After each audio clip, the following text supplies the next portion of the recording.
Hi friends.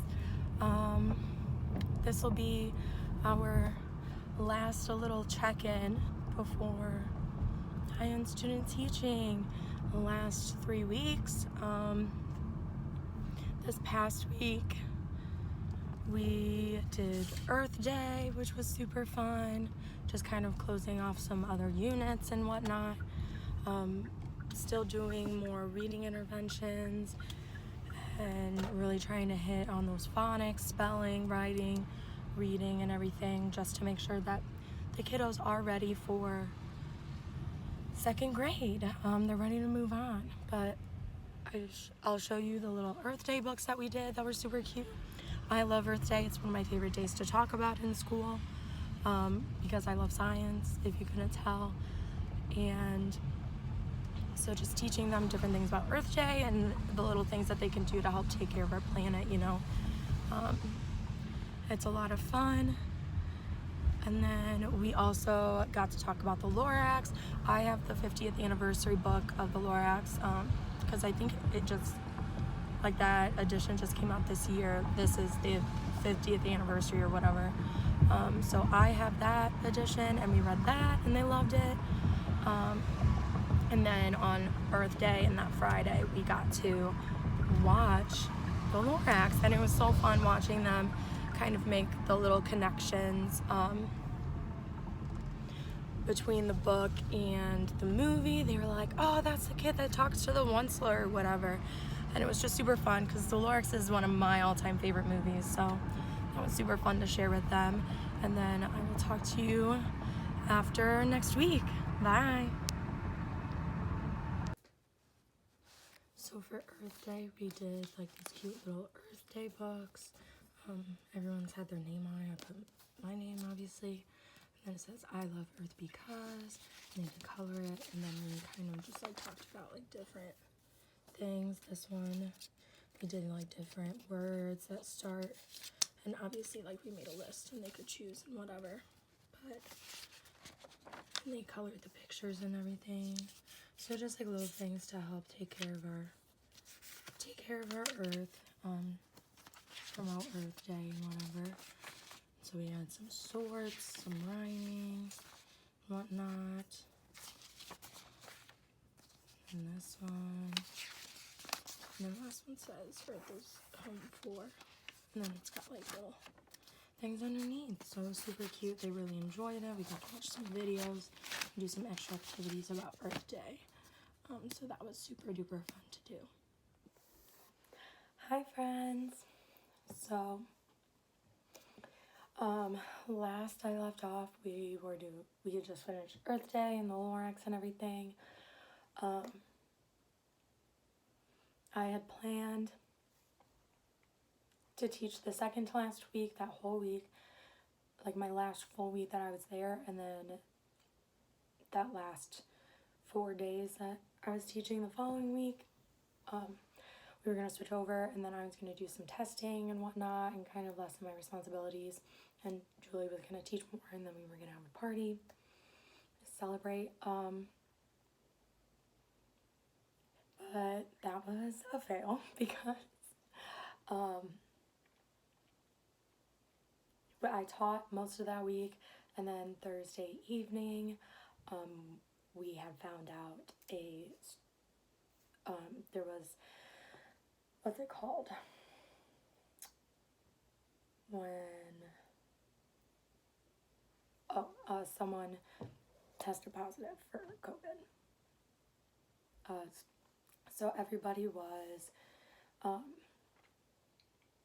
affected and everything, and so the students had to go, had to stay home. They are not allowed to come back until May 12th, which is obviously after my last day. So that's super sad. We're remote learning right now. I mean, my CT pretty much did the remote learning because she was going to be taking over planning anyways. So I'm just kind of hanging back, taking this time to observe other classrooms. But yeah, since me and my CT are vaccinated, we are vaccinated, so as long as we feel fine, we're able to still go to school and do all that. But with them coming back and then only having like a week and a half left, she's basically just gonna have to squeeze testing in real quick, and then it's summertime. So for all the classes to get COVID, of course it was my class, especially when we only had a couple of days left of me being there, and then a couple weeks left of them being in school.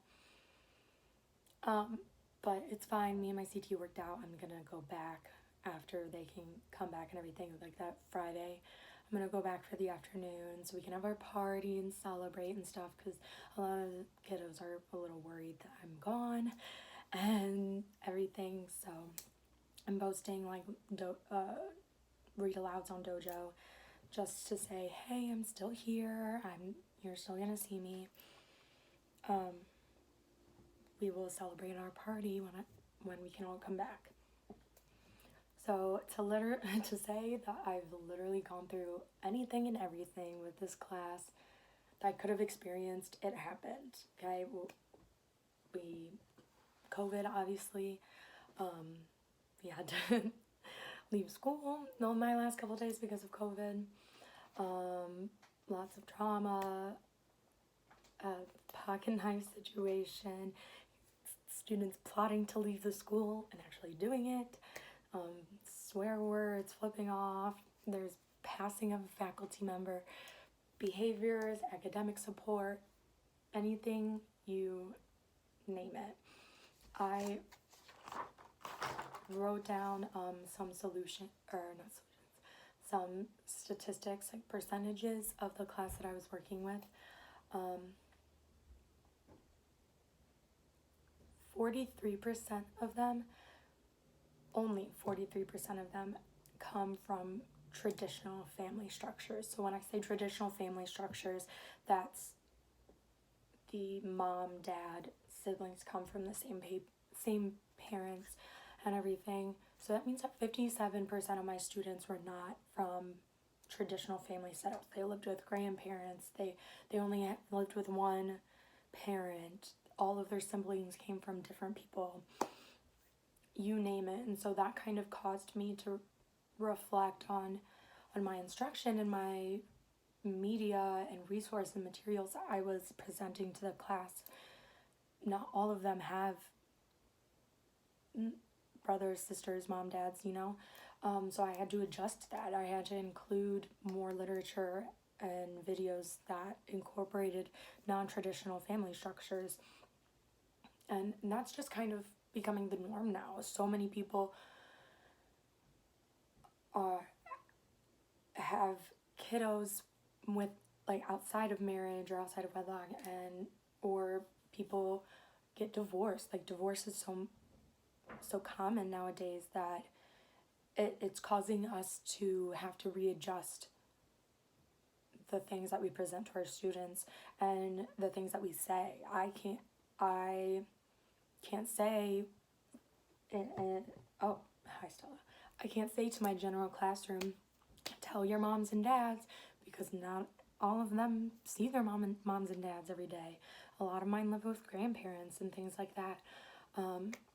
And so I really had to change the way I worded things, and I use a lot of grown-ups, like tell your grown-ups, ask Stella, ask your grown-ups, a lot of that stuff.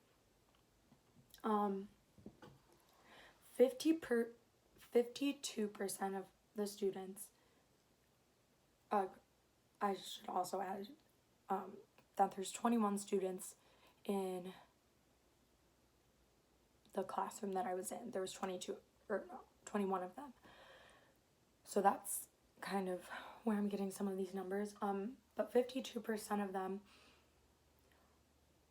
were already in the process or started the process of getting evaluated for IEPs for multiple reasons, whether it was behavioral, emotional, academics, disabilities, whether they needed were getting approved for medication, or testing and evaluation, progress monitoring for students that possibly needed to be retained. 52% of them. fell into this category. And already prior to that, 62%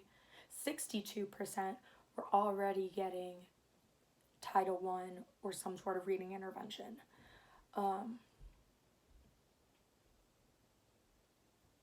Before COVID. A lot of this wasn't in effect or was in place before COVID or even before I had gotten there.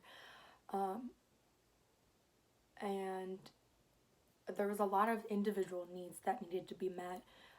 There was a lot of students that were really, really high of reading at third grade levels, math third grade levels, you know, they were way above the goal.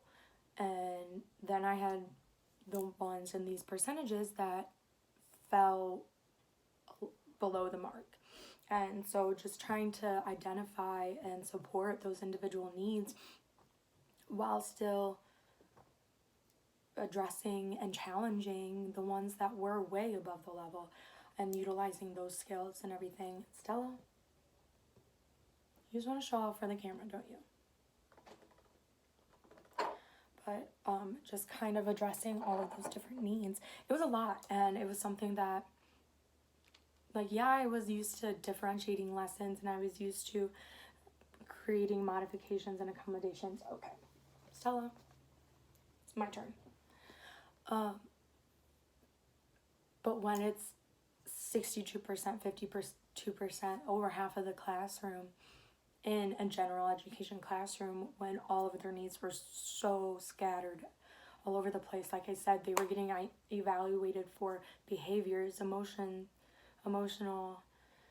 academics, disabilities, medications, being evaluated for all these different things and all of these different needs. It was challenging sometimes trying to plan and implement lessons that met all of those needs while still challenging the ones that were way up in the third grade level. So that was something new that I had to take on. I learned the impact of those student needs, like I said, and then I also had to learn to take things with a grain of salt. Like I said, a lot of those students were getting evaluated, or we started the process of it, but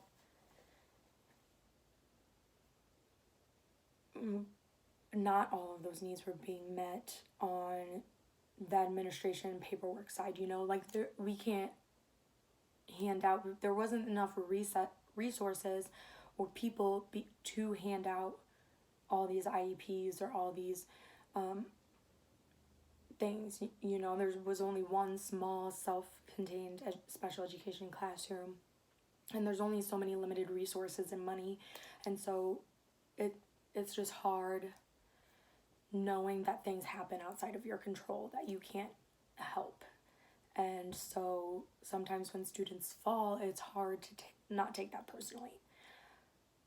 That sometimes the system fails, or sometimes things just don't go as planned, and things happen that you can't control, you know. And then I think another thing I learned was, this was my first time having to deal with extremely,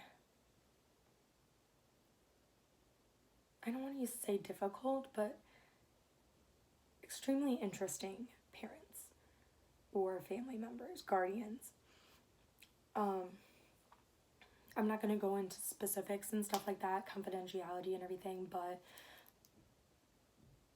there was a situation where it was like, do we take this to the next level? Like, is this worth digging deeper, or is it something that we just kind of have to say, you know what, it is what it is, kind of regarding the code of ethics and everything like that, you know, trying to figure out, well, is the family in the right? Do we need to support them and what they want, or is it ethically appropriate, yada yada yada, and all this stuff. And so that was kind of like my first time having to deal with family members that wanted, that were having issues and stuff like that. So that was interesting. I'm glad I got to experience that. And then lastly, I unexpectedly fell in love with first grade and being in public school settings. I think that's something that I want to pursue more of. Just kind of reflecting on from a year ago where I thought I was going to be. I thought I was going to be in England right now, studying and student teaching over there and traveling. And I just thought that the semester was going to go a lot different. But obviously, things are lessons in disguise and things happen for a reason. And I'm so grateful and glad that it did. I'm truly blessed to have worked with the school and the class that I worked with, even though I felt like I was getting gray hair already some days.